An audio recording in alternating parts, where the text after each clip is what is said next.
All right, the sequester is forcing the government to make $85 billion in cuts, as you know, half coming out of the military. But will Washington make the right cuts instead?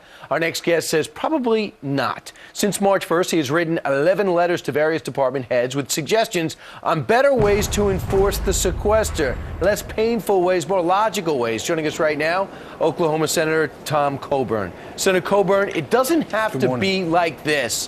What are some of the things you think we could cut instead of cutting maintenance for the military, training for our men and women, and even White House tours? Well, it's all a matter of priorities, Brian.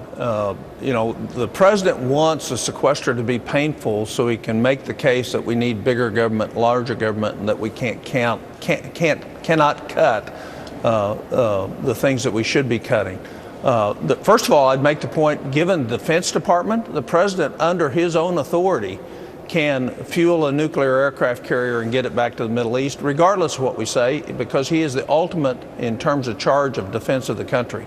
And so he could actually do all the things in defense that need to be done if he just said, we're going to do this because it's critical to the defense of the country, without us. So that's the first point. The second thing is it's a matter of adjusting priorities.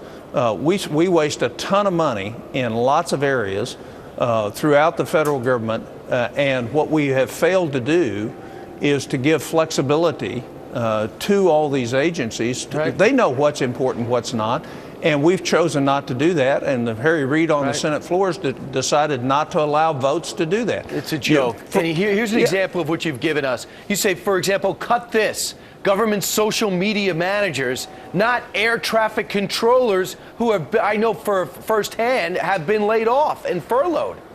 Sure. Since the sequester started, they've advertised for over 2,700 jobs. Each one of those jobs have been non-essential jobs. Each one of those jobs would keep one person from being furloughed for 52 days. So 2,700 times 52 days, you can keep a lot of people working. Matter of fact, the FAA has advertised for an outreach person for the FAA while they're laying off controllers. Now tell me what's important about an outreach person for the FAA versus a controller. It's too logical. Cut this heritage area. For example, cut this wine and beer train tours, not the White House tours. That seems logical. Sure. We have 12 heritage areas that are funded. They were only supposed to be funded initially to start a heritage area.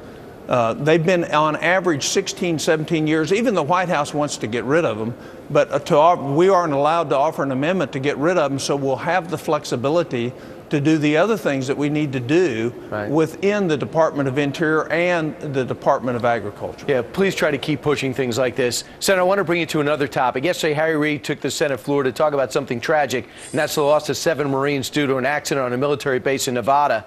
And look at what he seemed to have linked it to. Listen. Our Marines were training there in Hawthorne, and with the sequester, it's going to cut this stuff back.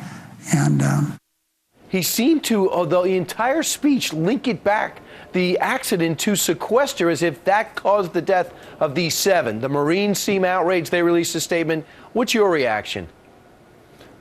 It's the political manipulation of the day.